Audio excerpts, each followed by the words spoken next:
천미수님, 반갑습니다. 오늘은 우리가 화나십니까? 라는 주제로 강의를 하도록 하겠습니다. 만약에 우리가 인생 살아가면서 이 화만 안 내도 우리 인생이 굉장히 평탄할 것 같아요. 근데 가끔 잘 참다가도 그냥 갑자기 한번 화가 나면은 막 모든 게 막 뒤죽박죽 되시지 않으세요? 저는 이 한국 사회를 보면은 화로 꽉 찬 것 같아.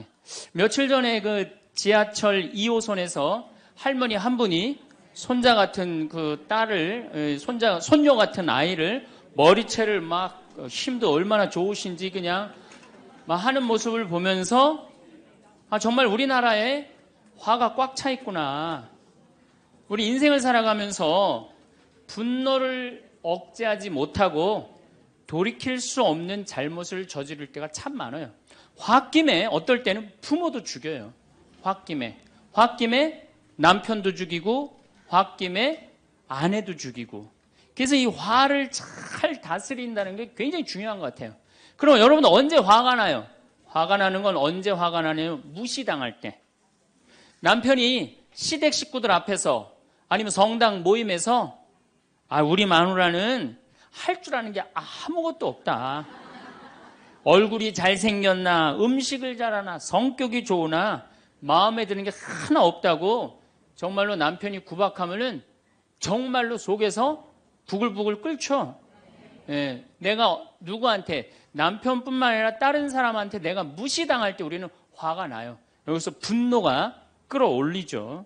또 남편들은 또 언제 화가 나요? 이 세상에서 아내한테 구박받을처럼 화날 때가 없는 거예요. 당신 월급이 얼마냐? 우리 뭐 먹고 사냐? 누구 남편은 마누라 밍크코트 해줬대더라. 막 이러면은 남편도 막 홧김에 눈이 확 돌아가는 거죠.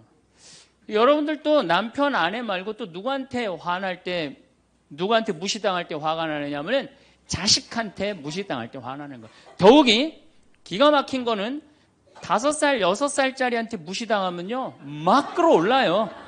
여러분들, 5살, 6살짜리가 막 엄마 말 안 듣고 살살 거짓말 시키면 화나요, 안 나요? 뻔히 이놈이 거짓말 하는 거 아는데도 살살 거짓말 시키면 엄마는 막 화가 나요. 그래갖고 엄마가 막 자백하라고 그러죠. 너 이게 거짓말 아니냐고. 그럼 애는 끝까지 감춰요.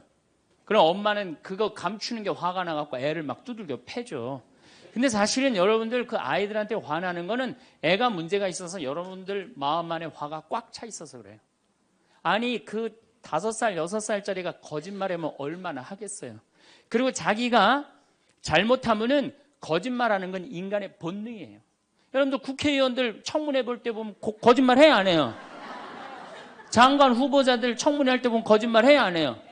아니 그렇게 대단한 자리에 올라간 사람도 거짓말하는데 5살, 6살짜리가 거짓말한다고 그게 화가 나갖고 두들겨 패고 그러면 안 되죠.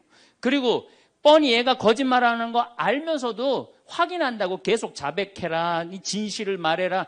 내가 보니까 거짓말하는 애가 나쁜 게 아니라 그렇게 몰아채는 엄마가 훨씬 나쁜 거예요. 그래갖고 마음 안에 뭐가 있느냐면은 너 한 번만 걸리기만 해봐라. 내가 가만히 두나 봐라. 그래갖고 한 번 걸리면은 한 번만 걸리기만 해봐라라고 95%의 엄마가 별론데요, 자식들한테. 그리고 걸리면은 두들겨 패는 엄마가 한 50%가 두들겨 팬대요. 어렸을 때 자식들한테. 이게 문제죠. 예. 또 누구 때문에 화가 나요, 여러분들? 죽지도 않는 시어머니 때문에 열받잖아요. 그냥 막 90, 100살이 됐는데도 그냥 안 죽고 그냥 건강하고 배고프다고 그러고 밥 내놓으라고 그러고. 또 우리 또 할머니들은 누구 때문에 화나요? 내 마음 몰라주는 며느리 때문에. 그러니까 사실은 화는 어디서 가장 많이 나느냐면 가정 안에서 가장 많이 나는 것 같아요. 다른 데보다는 가정 안에서 자식 때문에, 남편 때문에, 부모 때문에, 아니면 며느리 때문에 화가 나는 거죠. 화는 날 때 보면 작은 일로 시작해서 크게 터집니다. 되게 아무것도 아닌 일로 화를 내기 시작해서 나중에 크게 터져. 그 화나는 걸 보면은 다이너마이트 이렇게 타들어가는 거 보시죠? 도화선. 싹 타들어가다가 마지막에 터질 때는 어때요? 산도 무너뜨리고 막 굴도 막 만들어내고 그러잖아요. 그러니까 우리가 화가 날 때는 그 다이너마이트 도화선에서 살살살살 탈 때 그때 꺼야 돼. 그게 끝에 가갖고 이게 터질 때까지 나를 복구 기다리고 있으면 나중에 큰일 납니다. 여러분들 처음에 집에서 불이 났을 때, 조그만 불이 났을 때 빨리 끄면은 그 다음에는 번지지도 않죠. 근데 끄지 않고 그냥 막 계속 놔두면은 나중에 불이 커지면 그땐 끄고 싶어도 꺼요, 못 꺼요? 못 끄는 거예요. 그러니까 화라는 거는 잘 빨리 다스리는 훈련이 필요한 거예요. 내가 김치찌개 저녁에 요즘 배춧값이 너무 뛰었다고 그래서 딴 데 이 배춧값 신경 쓰느냐고 김치찌개를 좀 짜게 끓였어. 남편이 딱 한 숟갈 먹어보니 이놈의 마누라 맨날 끓이는 김치찌개 하나 제대로 못 끓이느냐고. 그럼 부인이 여보 미안해 요즘 배추 한 포기에 15,000원이래. 그래서 내가 어떻게 올 겨울에 김장을 할까 그걸 고민하다가 간 보는 걸 깜빡했어. 그러니까 오늘은 다른 반찬하고 먹으면 다른 날은 내가 맛있게 해줄게. 이렇게 말하는 마누라는 한 명도 없어요. 당신이나 외식 시켜줘 봤어? 아니 김치찌개가 짠 날도 있고 맛있는 날도 있죠. 어떻게 맨날 당신 입에 딱딱 맞춰서 끓여주느냐고. 그럼 남편이 외식도 못 시켜주고 그래서 좀 미안해갖고 다른 반찬하고 먹으면 다행인데 남편 절대 안 지죠. 너는 맨날 집에서 텔레비전만 보고 해는 일이 뭐 있느냐고. 집안 청소를 제대로 하느냐, 반찬을 맛있게 하느냐. 그러면은 부인이 당신이 나 옷 하나 제대로 안 사주고 그래서 나 텔레비전에서 그거 내 아이 쇼핑 하는 거다. 그럼 또 남편이 넌 시집 올 때 해갖고 온 게 뭐가 있는데. 이러면은 점점 김치찌개로 시작해서 부부 능력 시집 올 때까지, 그리고 이제 나중에는 이렇게 사느니 너 죽고 나 죽자. 그래갖고 여러분들 뉴스 보도를 보면요, 자세히 보면요, 이런 뉴스가 굉장히 많이 나요. 아파트 15층에 느닷없이 14층에서 불이 나요. 그래갖고 소방관들이 와서 불을 끄고 주위 사람들 증언을 들어보면은 밤새 고함 소리가 오고 가고 난 뒤 불길이 치솟았다. 그러니까 이 홧김에 이렇게 사느니 너 죽고 나 죽자. 그래서 이불 방 한가운데다 갖다 놓고 석유 뿌리고 그리고 불 지르는 게 방화의 14%래요. 홧김에 지르는 불이 14%래요. 그 다음에 이 화라는 단어를 보면 불화자야. 여러분들 화가 나면 막 불이 나는 거야, 속에서. 이거를 다스리지 못하고 이거를 끄지 못하면은 우리가 점점 크게. 근데 화는 내면 낼수록 문제가 해결될까요? 문제가 꼬일까요? 화는 내면 낼수록 문제가 꼬여요. 제가 20년 전에 제가 알던 분 시동생이야. 이 양반이 굉장히 다혈질이었어요. 성탄절 전날 불법 유턴을 하다가 걸렸어요. 걸려갖고 정경이 딱 잡아갖고 불법 유턴했습니다. 벌점 15점에 벌금 7만 원입니다. 나는 안 했다. 내가 분명히 봤습니다. 이놈의 새끼 안 했다는데 왜 자꾸 그러느냐? 너 경찰서장이 누구냐? 누굽니다. 그래 마침 친구였나 봐요. 내 친구인데 너 가만히 안 놔두겠다고 귀싸대기를 때렸어요. 정경 귀싸대기를. 했더니 정경이 가만히 있어요. 공무집행방해로 철창에 집어넣어버렸어요. 그래서 거기서 길길이 뛰다가 그 자리에서 뇌출혈로 죽었어요. 불법 유턴한 거 하나 때문에. 근데 우리는 그런 일들 참 많아. 옛날에도 공중전화 오래 한다고 그런 사건도 있었죠. 그냥 아무것도 아닌데 그냥 조금만 한 번만 내가 이 고개를 숙이면 되는데. 저도 강의 다니느냐고 멀리 강의 갈 때 시간은 다가오고 차는 막히고 그러면 제가 불법 유턴도 많이 하고 빨간불일 때 건너도 많이 가요. 정말로. 왜냐하면 나를 기다리는 분이 보통 500명, 1000명인 경우가 많잖아요. 서울 올 때가 제일 그럴 때가 많아요. 딱 걸리면은 저는 딱 문 내리고 로만 칼라 딱 보여주면서 제가 뭐라고 그러냐면 정말 미안하다. 내가 불법 유턴한 거, 내가 신호 어긴 거 인정한다. 그렇지만 내가 강의가 있어서 그러니까 좀 잘 좀 봐줘라. 그런 경찰들이 대부분은요, 침 뱉은 거, 안전벨트 안 한 거, 벌점 없는 걸로 끊어주지 굳이 그거 벌점 매기면서 끊어주는 경찰 없어요. 인생 살아가면서 고개를 한 번만 숙이면은 문제가 해결될 때가 너무 많아요. 근데 그 한 번을 숙이는 게 우리가 안 될 때가 참 많아요. 가끔 잘 하다가도 어느 날 안 숙여지는 날이 있죠. 그거를 숙이는 것을 훈련이 된 사람이 성숙한 사람이에요. 그 사람이 정말로 어디다 내놔도 그 사람 문제 없이 살 사람이에요. 화날 때마다 그냥 막 집어 던지고 막 그러는 사람 주위에 친구 하나도 없어지죠. 또 우리가 언제 화가 나요? 식구 가운데 자기만 손해보고 희생한다고 생각할 때 화나요? 안 나요? 오빠는 대학 보내고 나는 고등학교밖에 안 보냈어. 그럼 부모님한테 막 화가 나요? 안 나요? 나죠? 성당에서도 화날 때가 언제예요? 나는 성모에서 맨날 부엌에서 그냥 겉절이 김치 담그고 그냥 맨날 하는데 그냥 반찬 다 만들어갖고 내놓으면은 생전 성당에도 안 보이던 여자가 그냥 싹 여우같이 차려입고 와갖고 그거 딱 차려놓은 거 딱 들고 신부님 앞에 딱 가서 거기서 그냥 헤거리고 그거 주워 먹어본 거 보면은 이 식당에서 나는 그냥 완전히 그냥 식순이로 그냥 하다가 그냥 그거 보면 화 나요? 안 나요? 나죠?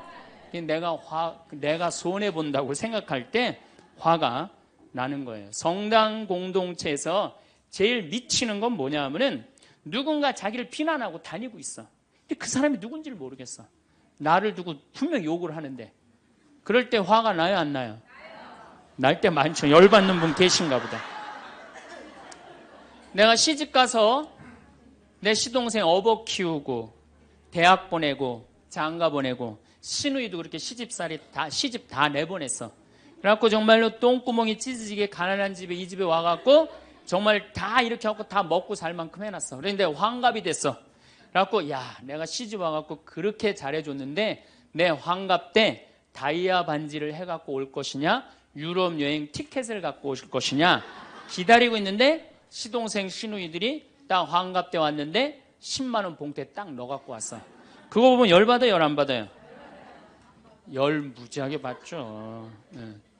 그래갖고 내가 너희들하고 인간관계를 갖나 봐라. 그리고 인간관계 끊고 사는 사람들도 많아요. 해준 게 돌아오지 않을 때. 그렇죠? 내가 잘해줬는데 돌아오지 않을 때. 근데 우리는 살아가면서 여러분들 이제까지 은혜 받은 만큼 다른 사람한테 은혜 갚으셨어요?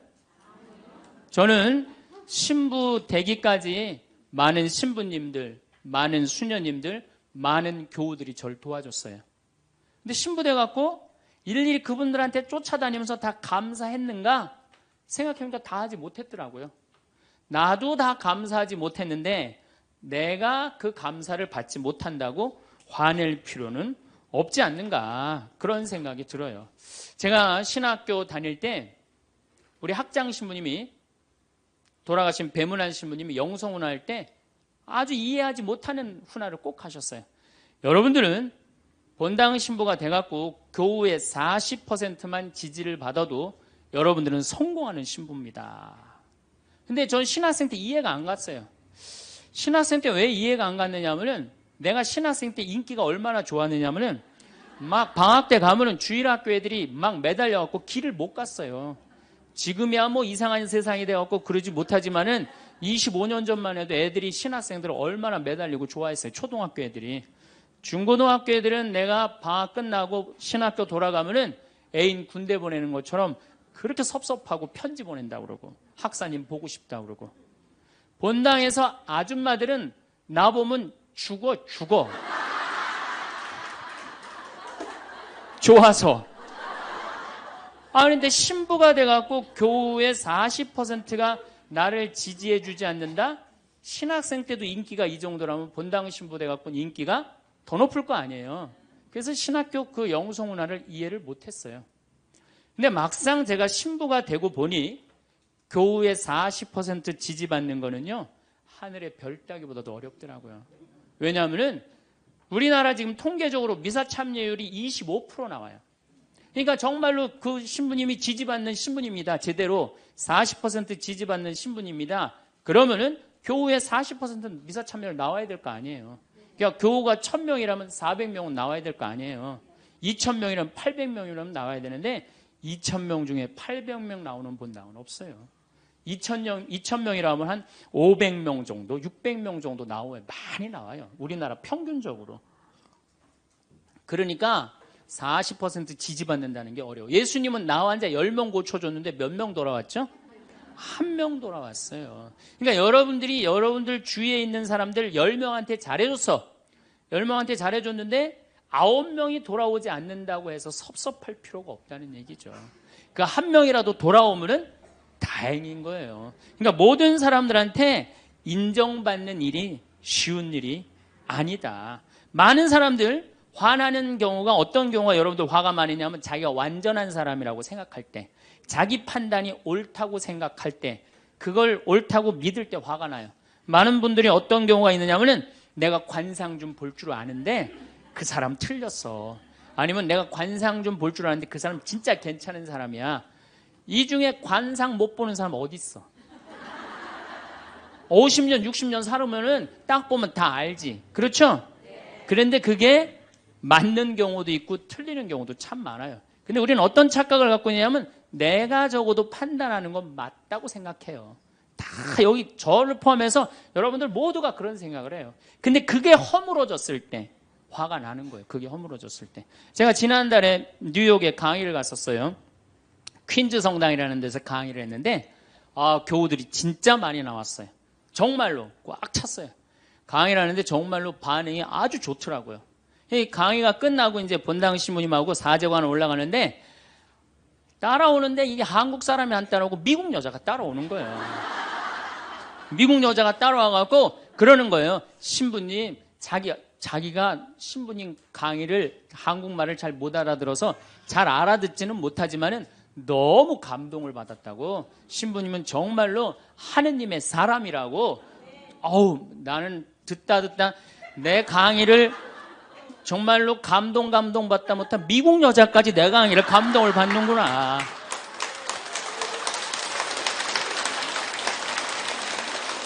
그래갖고 기분이 너무 좋아갖고 이제 그 여자하고 얘기를 하고 있는데 본당 신부님이 자꾸 나를 끄는 거예요. 사정안에 빨리 가자고.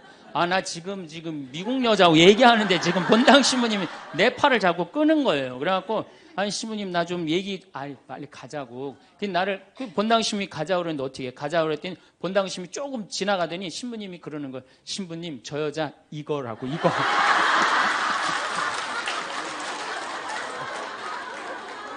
한국에서 강의만 오면은 강의 오는 신부님한테 쫓아다니면서 저런다고.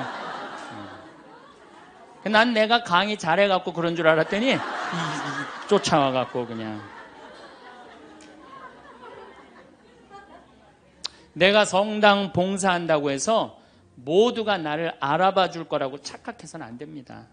성당에서 열심히 봉사하는 우리 형제 자매님들 가운데 요셉 형제 없으면 우리 성당 쓰러져. 마리아 자매님 없으면 우리 성모에 없어져.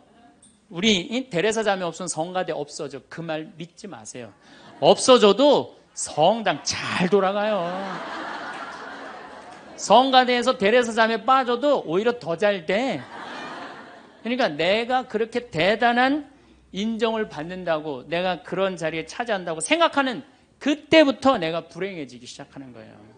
제가 늘 가끔 드리는 말씀이지만은 제가 작년 5월 달에 서울 오금동 성당에 강의 갔어요. 강의를 갔는데 그때도 막 많이 모였어요. 여러분들만큼. 그때는 베드로 얘기를 했어요. 베드로가 여러분들 굉장한 분이에요. 만약에 예수님한테 베드로가 없었다면 예수님이 없을 정도로 베드로는 예수님한테 절대적인 존재였어요. 막 그런 얘기를 막 하고 막 그러는데 교우들이 반응이 대단히 좋았어요. 그래갖고 이제 강의 1강의가 끝나고 쉬는 시간이 됐는데 22년생 할머니야. 머리가 하얀 할머니가 자기가 돌아가신 추기경 형님하고 동갑이라는 거예요. 근데 추기경 형님이 항상 자기하고 친한데 동창이라고 그랬다는 거예요. 추기경 형님, 김수환 추기경 형님이. 근데 자기는 그때 할머니가 88살 정도 됐던 걸로 기억이 나요. 88년 동안 살면서 이렇게 훌륭한 신부님 강의 처음 들었다는 거예요. 이야, 내가 정말로 인기가 많은가 보다. 그래갖고 할머니가 신부님 손을 한 번만 잡으면 죽어도 여한이 없다는 거예요. 이제 이 나이에.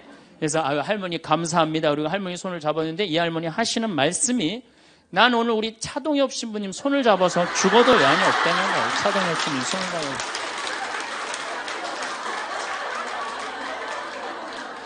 그래서 제가 그랬죠. 할머니, 저는 차동엽 신부가 아닙니다. 저는 황창현 신부입니다. 그렇게 분명히 말씀을 드렸는데 이 할머니는 황창현이라는 사람을 알지도 못하는 거예요. 그래갖고 또 뭐 상담하고 싶다는 분들이 있어서 상담을 쭉 하고 있는데 저쪽에 있는 할머니가 안 가고 기다리고 계시더라고요. 사람들이 다 떠나는데 할머니가 또 오셨어요. 이 유명한 신부님 손 한번, 우리 차동엽 신부님 손 한번 더 잡아보자고.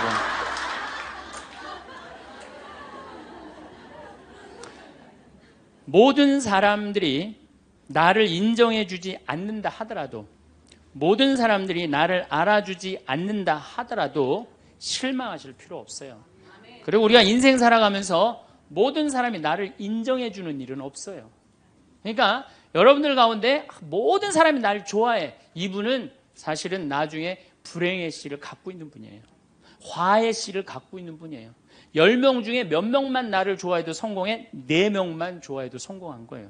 아니, 10명 중에 1명만 나를 믿어줘도 여러분들은 실패한 인생이 아니에요. 9명은 나를 인정하지 않을 수도 있어요. 근데 가끔 나는 우리나라 연예인들을 보면 안타까워요. 연예인들 막 인기가 좋잖아요.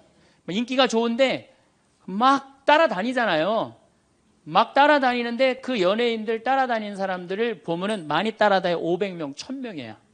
그러면은 국민의 5천만 명의 국민 중에 1000명 따라다니는데 그 1000명 속에서 자기가 인기가 완전히 있는 줄 아는 거예요. 완전히 그 1000명 속에서 파묻혀갖고 4999만 9천명은 그 사람이 누군지도 모를 수 있어요. 그렇지 않아요? 여러분들 요즘 연예인들 막 때로 나와갖고 뛰어다니고 막 춤추는 거 보면 구분돼요, 안 돼요? 난 아무리 알아보려고 그래도 나도 이제 늙어가기 시작하니까 이게 누가 누군지 모르겠더라고요. 나하고 그 사람들하고 아무 상관없어. 그러나 연예인들은 그런 생각을 안 해요. 자기가 모든 사람들한테 인기가 있다고 착각을 해요. 그런데 갑자기 댓글에 그게 노래냐, 그게 춤이냐, 그게 연기냐, 이런 악성 댓글이 올라오면 그때부터 미치는 거예요. 그래갖고 그 악성 댓글을 올려봤자 내가 보기에는 정신 나간 사람이 올리거나 아니면은 자기 마음에 안 드는 사람 올리는데 많이 올려야 50명, 100명도 안 올릴 거예요. 자기를 좋아하는 연예인들은, 일반 대중들은 보통 한 5,000명, 10,000명 되면은 그런 악성 댓글을 올리는 사람은 10명, 20명도 안 될 거예요. 근데 그거에 스트레스를 받아갖고 목매갖고 자살하는 연예인들이 참 많아요. 그럴 필요 없다는 거예요. 최진실 씨가 세상 떠난 지 벌써 이제 2년 됩니다. 참 안타까운 연예인이에요. 나는 최진실 씨하고 나이하고 비슷한 연배. 우리 어렸을 땐 인기 최고였어요. 정말로. 정말 앞으로도 더 연애 활동을 했으면 우리한테 큰 기쁨을 줬을 거야. 근데 최진실 씨를 좋아하는 사람은 국민이 나를 포함해서 한 3천만 명은 될 거예요. 근데 최진실 씨가 세상 떠날 때 악성 댓글을 한 사람 4사람밖에 안 돼요. 너무너무 안타깝죠. 그러니까 우리가 살아가면서 여러분들도 여러분들한테 막 나쁜 소리를 하는 사람은 한둘이야. 근데 그 한둘도 내가 보기엔 제정신 가진 사람은 아니다. 그러니까 모든 사람들한테 내가 인정받지 못한다고 그래서 화낼 필요는 없다. 제가 17년 전, 벌써 18년 전이네요. 철산성당이라는 경기도 광명 보좌신부를 했어요. 보좌신부를 했는데 거긴 교우가 14,000명이야. 14,000명. 예비자 교리반을 딱 맡았는데 100명이 딱 있는 거예요. 새로 신부는 됐지. 그냥 교리 교환을 신학교 때 얼마나 공부를 열심히 하고 준비를 열심히 했어요. 100명이 있으니까 기분이 너무 좋더라고요. 그래서 그냥 교리를 그냥 얼마나 열심히 했는지 몰라요. 근데 한 달이 지났는데 늘어나도 전찬을 판국에 이게 줄어들기 시작하는 거예요. 90명으로 줄어드는 거예요. 2달이 지났는데 80명으로 줄어드는 거예요. 3달이 지났는데 진짜 딱 반토막이 나더라고. 50명으로. 그랬더니 봉사자들이 맥주하고 안주를 사갖고 와서 나를 위로해 주는 거예요. 신부님, 실망하지 말아라. 원래 교리반이 이렇게 어중이 떠중이 다 떠나고 이렇게 오리지널만 3개월 지나면 딱 남는다. 그리고 실망하지 말으셔야 되는 이유가 수녀님 반은 더 떨어졌다. 그러니까 실망하지 말아라. 그때 제가 뭐라고 그랬냐면, 여러분들은 요한복음 6장도 읽어보지 않았느냐. 요한복음의 6장에 무슨 얘기가 나오냐. 예수님이 5,000명 먹인 기적 얘기가 나와요. 근데 요한복음 4장에 보면 예수님이 죽어가는 고간의 아들을 살려요. 그냥 예수님 활동하자마자 첫 기적은, 요한복음에서 첫 기적은 가나의 술 많게 하는 기적이고, 두 번째 기적이 뭐냐면은 죽어가는 고간의 아들을 살리는 거예요. 그럼 죽어가는 고간의 아들을 여러분들 본당 신부가 새로 발령받아 와서 내 아들이 암으로 막 죽어가. 근데 신부님이 가정방문 와갖고 내가 안수기도 한번 해볼게. 그래갖고 안수기도를 해줬는데 암으로 막 죽어가려고 그러는 아들이 살아났어. 그럼 그 신부님 인기가 본당에서 어떨 것 같아요? 성당 안 나오던 교우들도 그 신부님 구경하러 다 나올 거 미사 참례. 예수님 엄청나게 따라다녔어요. 그런데 요한복음 5장에 보면 예수님이 38년 동안 벳자다 연못에서 누워있던 사람을 지나가다가 측은한 마음이 들어서 일으켜 세워요. 근데 신부님, 우리 시어머니는 중풍으로 38년 동안 누워있었다고. 그럼 내가 또 한번 안수기도 해볼게. 가서 안수기도 했는데 시어머니가 38년 만에 일어났어. 그럼 본당 신부님 인기는 하늘을 찌르는 게 아니라 하늘을 뚫고 올라갈 거예요. 그 정도로 예수님 인기가 그렇게 좋았어요. 그래갖고 이 사람들이 예루살렘에서 예수님이 그런 기적을 하셨는데 예수님을 갈릴레아 호수까지 몇 명이 따라가느냐 하면 5천 명이 따라갑니다. 자기네들 스스로 제자라고 그러면서 5천 명이 따라가요. 5천 명이 따라가는데 보니까 3일 동안 이 사람이 밥을 못 먹어. 그러니까 예수님이 빵 5개, 물고기 2마리로 5천 명을 먹여요. 그러니까 당시 유대인들이 뭐라 그러냐면 우리가 드디어 기다리던 왕이 왔다. 왕으로 억지로라도 모시자. 그래요. 그러니까 예수님이 딱 사라졌다가 저녁에 딱 나타나는데 갈릴레아 호수에 나타나는데 성서에 25에서 30 스타디온 정도 배가 떨어져 있었다고 그랬어요. 그럼 완 스타디온은 얼마냐? 한 200m 정도를 완 스타디온, 한 스타디온이라고. 여러분들 스타디온이 어디서 온 말이에요? 스타디움 한 바퀴를 돌고 있습니다. 그러잖아요. 그 스타디움이 성서에서 나오는 스타디온에서 나온 얘기예요. 그러니까 한 스타디온은 한 200m 정도 되는 거예요. 그걸 30 스타디온을 걸었다면은 얼마를 걸은 거냐면은 6km를 걸은 거, 무리를 쫙. 미치는 거죠. 사람이 무리를 걸은 거를 보면 미치지 않아요. 만약에 여러분들 내가 강의한다고 저 뒤에서 걸어서 안 들어오고 공중부양으로 떠서 쫙 들어온다고 생각을 해봐. 강의할 필요 있어요, 없어요? 잠깐 떴다가 그냥 쫙 나가면 그걸로 끝이지. 그러니까 당시의 유대인들은 예수님한테 완전히 반한 거예요. 근데 다음날 예수님이 이상한 말을 해요. 참으로 확 끼얹어요. 내가 진실로 진실로 너희에게 말한다. 너희가 사람의 아들의 살을 먹지 않고 그의 피를 마시지 않으면 너희는 생명을 얻지 못한다. 그러나 내 살을 먹고 내 피를 마시는 사람은 영원한 생명을 얻고 나도 마지막 날에 그를 다시 살릴 것이다. 내 살은 참된 양식이고 내 피는 참된 음료다. 군중들이 눈이 동그래요. 여러분들은 살 먹고 피 먹는 얘기 하도 많이 들어서 안 이상하죠? 그런데 다른 종교인들이 우린 예수님 살 먹어, 예수님 피 마셔 그러면은 어떻게 생각할 것 같아요? 식인종 아니면 드라큘라 둘 중에 하나예요. 예수님 피 먹는 거면.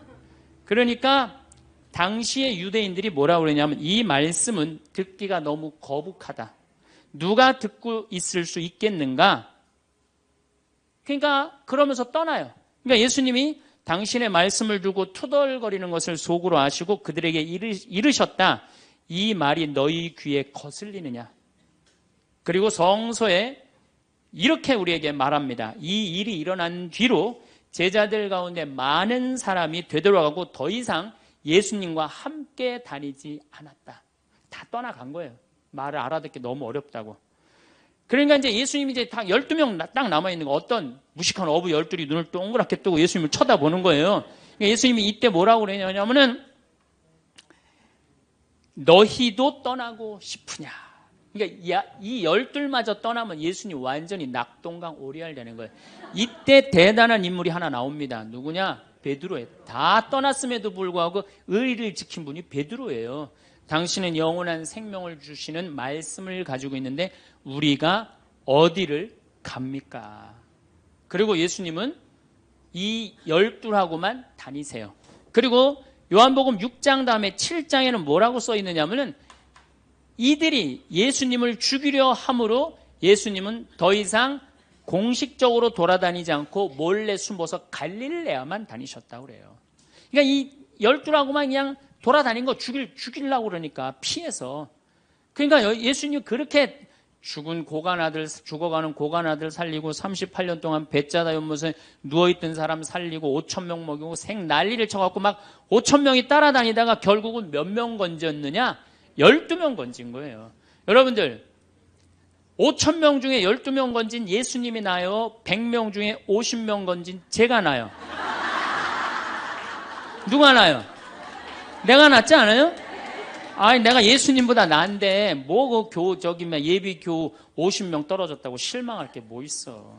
나는 가끔 한심한 레지오 단장들이 있어요. 신부님 우리 단원이 10명인데 오늘 2명밖에 안 나왔습니다. 그래서 둘이서 울면서 개응을 했습니다. 우리 레지오 해체해야 될까 봅니다. 이렇게 오는 단장이 있는데 한심한 단장이죠. 10명 중에 2명 나왔다 그러면 20% 지지받는 단장이야. 자, 5,000명 중에 12명 남긴 예수님이 나요? 10명 중에 2명 나온 단장이 나요? 누가 나? 단장이 훨씬 나은 거예요. 또 요즘 우리나라 구역 반모임 활성화를 위해서 굉장히 많이 노력하죠. 근데 많은 경우 반장님들, 구역장님들이 실망해요. 우리 구역이 10세대인데 3세대밖에 안 나온다. 4세대밖에 안 나온다. 이렇게 실망하는 분들이 굉장히 많아요. 그러면은 10세대 중에 3세대나 4세대 나오면은 이건 본당 신부보다 난 사람이에요. 예수님보다는 뭐 더 난 사람이고 실망할 필요가 뭐 있어. 예수님 뭐라고 그러냐면 너희 중에 단 2-3 사람만 모여도 내가 그곳에 함께 있겠다. 그러면 됐지 뭐 이렇게 욕심이 많아요. 그러니까 여러분들 모든 사람들한테 인정받는 건 쉬운 일이 아니고 인정받으려고 할 때 우리 인생이 피곤해지고 화가 난다 이거예요. 제가 2년 전에 평화방송에 강의를 한 2달 정도 했어요. 많이 한 것도 아니에요. 2달. 그런데 정말로 인기가 대단하더라고. 막 전화가 얼마나 오는지. 특히 천주교 교우들은 의외로 전화를 안 하더라고. 개신교 성도들이 얼마나 전화를 많이 하는지 몰라요. 신부님 너무너무 설교 좋다고. 천주교 교우들은 왜 전화하느냐 하면은 천주교 교우들은 원래 입이 무겁잖아요.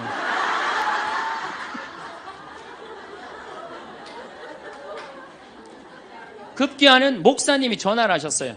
신부님 우리 교회에 와서 설교를 주일 예배에 좀 해달라는 거예요. 그래서 제가 주일 예배에 가서 설교를 했어요. 그때 이번에는 천안에서 스님이 전화를 하셨어요. 우리 절에 와서 설법을 해달라고. 더욱이 나는 그 주지 스님을 아직도 잊지 못하는데 참 좋으세요. 겸손하시고. 상좌에 앉혀서 제가 설법도 주일날 했어요. 뭐 인기가 뭐 천주교, 개신교, 불교 막 올라가는 거예요. 기분이 끝내줬는데 갑자기 전화가 한 통 왔어요. 평촌에서 사는 할머니야. 근데 이 할머니가 전화를 우리 직원한테 황창현 신부를 바꾸라고 전화가 온 거예요. 근데 문제는 황창현 신부님을 바꾸라는 건 좋은 말 하려고 전화한 거예요. 황창현 신부를 바꾸라는 건 따지려고 전화한 거예요. 전화를 딱 받았더니 당신은 정의구현 사제단이냐 딱 그렇게 물어보는 거예요. 그래서 난 정의구현 사제단이 아니다. 그랬더니 정의구현 사제단도 아닌데 왜 운하를 반대하느냐. 우리나라 경제가 살려면 운하를 해야 된다. 젊은 신부가 경제도 모르고 사회도 모르고 정치도 모르는 신부가 방송에 나와서 운하가 안 된다고 1시간 동안 떠들면 되겠느냐. 그리고 당시 수원교구 주보에다가 운하 안 된다고 한 달을 주보에다 써내는데 그 60만 명, 70만 명이 있는 주보에다 그런 글을 쓰면 되느냐. 그리고 당신 앞에 행복론 강의도 하나도 재미없었다. 나와서 방송 나와서 강의하지 말아라. 그래서 전화를 다 끊는 거예요. 제가 기분이 좋았겠어 나빴겠어요? 기분은 나빴지만 그 할머니 때문에 화를 주체하지 못해서 내가 목을 매갖고 자살을 해야 되겠다. 이 생각은 안 했어요. 생각이 다 틀린 거예요. 생각이 틀리고 상황이 다 틀린 거예요. 내 강의를 듣는 사람이 10,000명이라면 10,000명 중에 5,000명은 나하고 생각이 같을 수 있어요. 근데 5,000명은 나하고 틀릴 수 있어요. 5,000명이 틀리다고 그 5,000명 때문에 화낼 필요는 없다. 아, 나하고 틀릴 수도 있구나. 이렇게 생각하면 마음이 편안하거든요. 근데 그런 것 때문에 뭐 화를 내고 열낼 일이 뭐가 있어요. 또 한 번은 내가 노인에 대한 강의를 했어요. 우리 이제 안 죽는다. 우리 이제 100살까지 산다. 110살까지 산다. 그러니까 자식들한테 재산 물려주지 말고 다 여러분 위해 쓰다가 죽어라. 그리고 통장에 얼마만 남기면 되냐? 500만 원만 남겨라. 500만 원만. 그렇게 마음껏 쓰다가 죽을 때는 돌아다니다 지치면은 그냥 죽을 땐 꼴까닥 죽어라. 네, 이렇게 강의를 했더니 정말로 할머니들이 이번에는 전화를 무지하게 하는 거예요. 너무너무 내 노년을 확실히 알려줘서 고맙다고. 이번엔 순천에 있는 할아버지가 전화를 하셔서 신부님, 저는 70 먹은 노인인데 침례 교회를 다닙니다. 근데 신부님 강론을 듣고 가슴이 뻥 뚫렸다는 거예요. 내가 남은 인생 30년이나 남았는데 어떻게 살아야 되는지 너무너무 잘 들었다고. 근데 신부님이 다음 주에 이제 돈 다 쓰다가 꼴까닥 죽는 방법을 알려준다고 그랬는데 그 주간에 당신이 어딜 가갖고 못 들었대, 내 강의를. 그래갖고 꼴까닥 죽는 방법을 알려달라고 전화를 했더라. 야, 정말로 순천의 할아버지도 나한테 전화를 기분이 너무너무 좋더라고요. 근데 하느님은 참 짓궂게도 그 전화 끊자마자 이번에는 저 부산에서 전화가 왔어요. 황창현 신부를 바꾸라고. 전화를 딱 받았더니 당신이 황창현 신부냐고. 내가 황창현 신부라. 당신 요즘 왜 그런 강의를 방송에서 나와서 해서 집안을 평지 풍파를 일으키는 거야. 그러니까 내 강의를 듣고 시어머니일 거예요. 시어머니가 내 강의를 듣고 며느리를 불러서 한 소리 한 거지. 나 안 죽는데더라.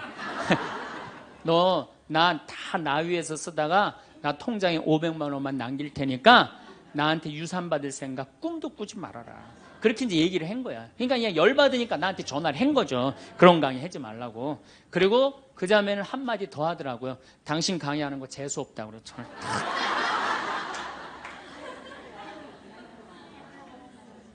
내가 그 전화를 받고 기분이 좋았겠어요? 나빴겠어요? 기분은 나빴지만 내가 화가 나고 내 감정을 주체할 정도는 아니었어요.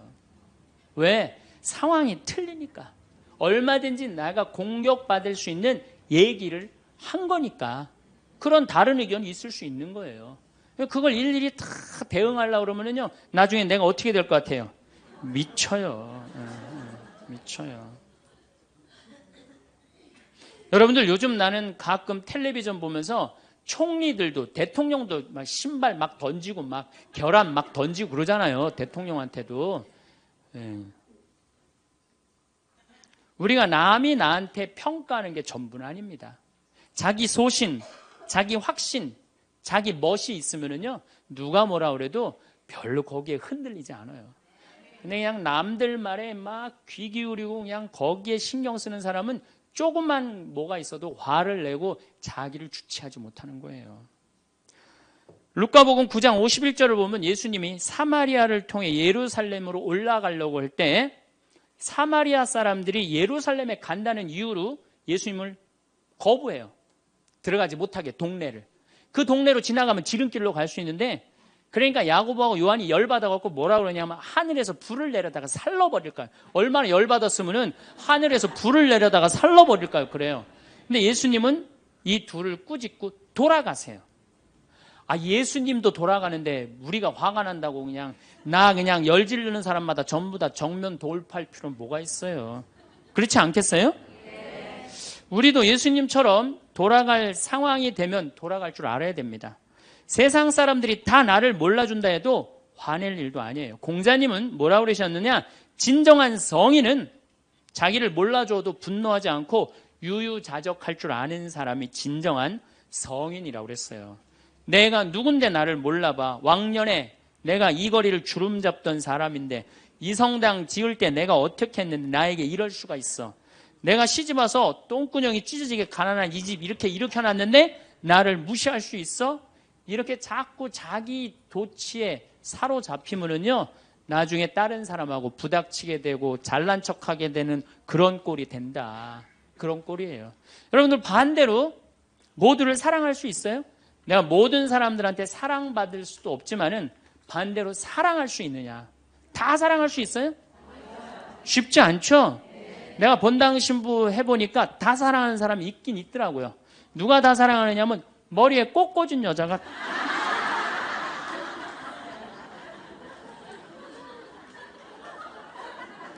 이게 모두를 사랑한다는 게 쉬운 게 아니에요. 근데 우리는 뭐에 지금 세뇌가 되어 있느냐면 성당에 나오면 어떻게 해야 된다고 생각해요?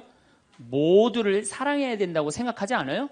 나를 괴롭히는 사람, 나를 미워하는 사람, 나한테 힘들게 하는 사람 다 사랑해야 된다고 생각해요? 그렇게 생각하잖아요. 그리고 은연중에 그런 교육을 받았어요. 은연중에.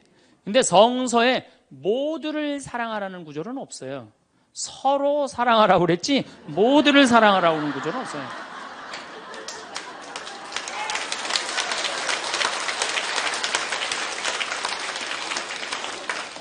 그러면은 이 모두를 이 사랑하는 게 얼마나 어려우느냐 요 얘기만 하고 다음 시간에 얘기하도록 하겠습니다. 사람은요 동그란 사람이 있고 네모난 사람이 있고 세모난 사람이 있고 별난 사람이 있어요. 그렇죠? 근데 꼭 사람 중에 삐죽한 사람이 있어요. 삐죽한 사람. 말 한마디라도 꼭 아프게 하는 사람이 있어요. 그래갖고 내가 그냥 마음 먹고 파마를 싹 했단 말이야. 마음 먹고. 그래갖고 이 동그란 사람이 파마를 딱 했는데 삐죽한 놈이 딱 와서 한마디 합니다. 파마를 왜 그렇게 했어? 얼굴이 떡판 같아 보이잖아. 그럼 이 동그란 사람 피가 뚝뚝 떨어져요? 안 떨어져요? 뚝뚝 떨어지는데 동그란 사람 특징은 뭐냐? 남한테 싫은 소리 하면 안 되는 줄 알고 있는 거예요. 그러니까 동그란 사람이 그렇게 내 가슴에 피가 떨어지면 한마디 해줘야 될 거 아니에요. 내가 떡판이든 뭐든 네가 무슨 상관이냐 이렇게 얘기를 해야 되는데 동그란 사람은 파마를 왜 그렇게 해서 얼굴이 떡판 같잖아. 그러면 동그란 사람이 뭐라고 그러냐면 그러게 해다 보니 그렇게 됐네. 그리고 어디 가서 울기 시작하냐면 성당에 가서 울기 시작하는 거예요. 예수님 저 삐죽한 여자가 나보러 떡판이래요. 근데 예수님 당신이 정말로 십자가에서 참고 인내하고 용서하고 사랑했으니까 나도 참고 용서하고 인내하고 사랑할게요. 그래갖고 그냥 겨우 어떻게 주체할 수 없는 걸 다스려갖고 고해성사를 봤어. 고해성사를 봐갖고 용서를 했어. 자기하고 예수님하고 신부님하고는 화해를 했는데 그 삐죽한 사람하고는 화해했어 안 했어요? 삐죽한 사람은 찔렀는지도 모르고 몰라요. 그 사람 피가 흐르는지도 몰라요. 그런데 더 동그란 사람 미치는 건 뭐냐면 그렇게 찔러놓고 딴 데 가고 막 헤거리고 또 수다 떨면은 동그란 사람이 속으로 무슨 생각이 들어요? 넌 웃음이 나오니? 난 지금 피가 뚝뚝 흐르는데. 가을이 돼갖고 그냥 마음 먹고 성당을 나왔는데 삐죽한 놈이 동그란 사람한테 한마디 또 합니다. 아니 요즘 남편이 돈 못 벌어? 옷을 왜 이렇게 후줄그리하게 입고 다녀? 그러면 또 피가 뚝뚝 떨어지는 거야. 이 동그란 사람 여러분들 삐죽한 사람 만나야 돼? 만나지 말아야 돼? 만나면 안 돼요. 이 삐죽한 놈 누구 소개시켜줘야 되냐면 별난 놈 소개시켜줘야 돼. 별난 놈. 찔러도 안 나오는 별난 놈. 이런 놈 소개시켜줘야지 어떻게 모두를 사랑할 수 있어요. 그거는 불가능한 얘기예요. 모두를 사랑한다는 거. 그러니까 여러분들 오늘 이후로 나는 모든 사람을 사랑할 것이다. 그러면 나중에 누가 망가지냐면 내가 망가져요. 모두를 사랑하면서 자기가 완전히 망가지는 거예요. 모두를 사랑하면서 기쁨은 다행인데 모두를 사랑하면서 그걸 끌어안느냐고 속에서 부글부글 끓어. 그냥 화가 꽉 차 있는 거죠. 그러면은 다음 시간에 정말 모두를 사랑하는 일이 얼마나 어려운 일인지 이야기 나누도록 하겠습니다. 감사합니다.